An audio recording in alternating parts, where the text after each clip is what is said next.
আপনি কি sponge cake বানাতে গিয়ে ব্যর্থ হয়েছেন বারবার আর চিন্তা করেছেন আমি এত উপকরণ নষ্ট করে পরবর্তীতে আর এই রেসিপিটা বানাবো না? আমি পার্সোনালি নিজেও অনেকবার ব্যর্থ হবার পরেই এই স্পঞ্জ কেক বানানোর পদ্ধতিটা আয়ত্ত করেছি। আমি সে সময় যে ভুলগুলো করেছিলাম সেগুলো আপনাদেরকে দেখাবো, আর আমি খুব সহজভাবে স্পঞ্জ কেক বানানোর রেসিপিটা শেয়ার করতে যাচ্ছি। আমি আশা করছি আমি যেভাবে রেসিপিটা ফলো করে স্পঞ্জ কেক তৈরি করি, আপনারাও যদি সেই রেসিপিটা ফলো করে তৈরি করেন, আশা করছি আপনাদেরটাও অনেক ভালো হবে।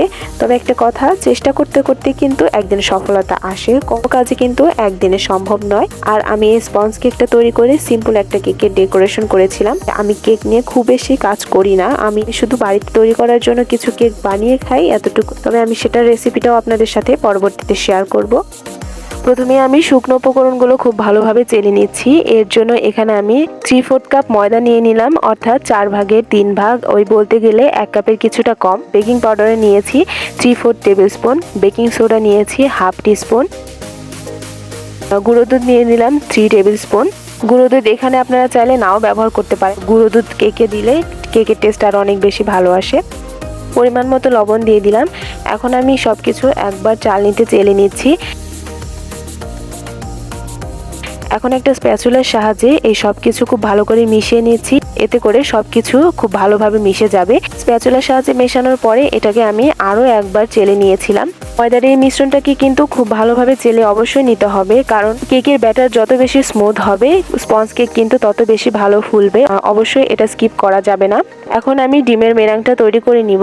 আমি আজকে স্পঞ্জ কেক তৈরি করার জন্য এখানে 3টে ডিম নিয়েছি, আর ডিমের কুসুমটা আমি ভালোভাবে আলাদা করে নিয়েছি। কোনোভাবেই কিন্তু সাদা অংশের সাথে কুসুমটা মিশে থাকা যাবে না।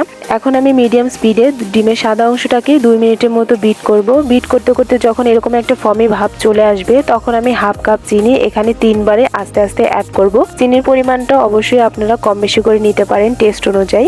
আর এখানে একবারে কিন্তু চিনি দিয়ে ফেলা যাবে না, অল্প অল্প করে মেশাতে হবে। আপনারা চাইলে এখানে পাউডার সুগারও ব্যবহার করতে পারেন। বিট করে চিনিটাকে কিন্তু খুব ভালোভাবে গলিয়ে নিতে হবে। আর চিনির দানা যদি খুব বেশি হয় তাহলে কিন্তু অবশ্যই পাউডার সুগার করে তারপরে এখানে ব্যবহার করতে হবে।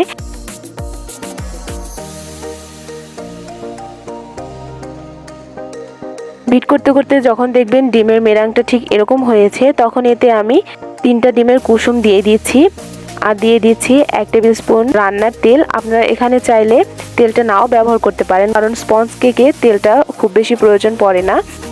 এখানে আমি ভ্যানিলা এসেন্স দিয়ে দিলাম 1 টেবিল স্পুন। যেহেতু আমি আজকে ভ্যানিলা ফ্লেভারের কেক তৈরি করছি, এর জন্য আমি ভ্যানিলা ফ্লেভারটা দিয়ে দিলাম। আপনারা যদি অন্য কোনো ফ্লেভার অ্যাড করতে চান, সেক্ষেত্রে এখানে সেই ফ্লেভারটা অ্যাড করে দিবেন।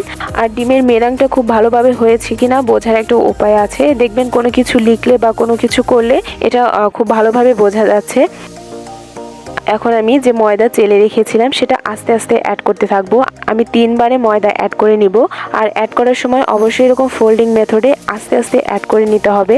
আমি প্রথম দিকে যখন স্পঞ্জ কেক তৈরি করতাম, তখন আমি এই অ্যাড করার প্রসেসটা অনেক দ্রুত করেছিলাম, যার কারণেও আমার কেক তখন ভালোভাবে ফোলেনি। তাই অবশ্যই এই মেথডটা অবলম্বন করতে হবে, খুব আস্তে আস্তে অ্যাড করতে হবে।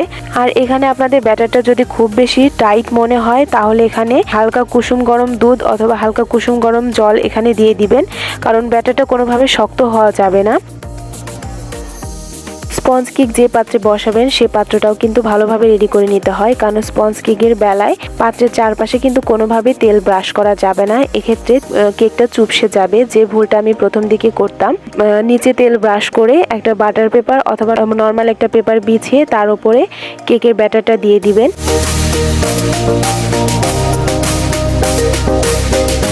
এখন আমি একটু ড্যাব ড্যাব করে নিচ্ছি, ভেতরে যদি কোনো বাবলস থাকে সেগুলো বের হয়ে যাবে। আমি চুলায় একটা প্যান আগেই বসিয়ে রেখেছিলাম, আর 10 মিনিট এটাকে প্রিহিট করে নিয়েছিলাম।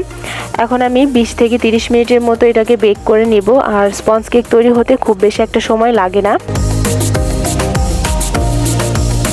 একটা স্টিকের সাহায্যে আমি ভালোভাবে চেক করে নিলাম কেকটা হয়েছে কিনা। কেকটা কিন্তু সমানভাবে ফুলেছে, ফুলে যাওয়ার পরে কিন্তু কোনোভাবে চুপসে যায়নি। এতেই কিন্তু বোঝা যায় স্পঞ্জ কেকটা পারফেক্ট হয়েছে। কেকটা খুব ভালোভাবে ঠান্ডা করে নিয়ে তারপরে কিন্তু মোল্ড আউট করবেন। কেকটা আমি চুলায় বেক করেছি, তারপরে দেখুন খুব ভালো একটা কালার এসেছে।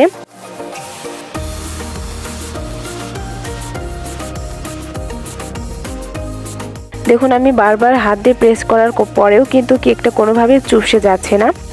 এখন আমি কেকটা কেটে ভেতরের অংশ দেখাচ্ছি। ভেতরের অংশটা কেমন হয়েছে সেটাও আপনাদের সাথে শেয়ার করছি। কেকের ভেতরেরটাও কিন্তু অনেক ভালোভাবে স্পঞ্জি হয়েছে।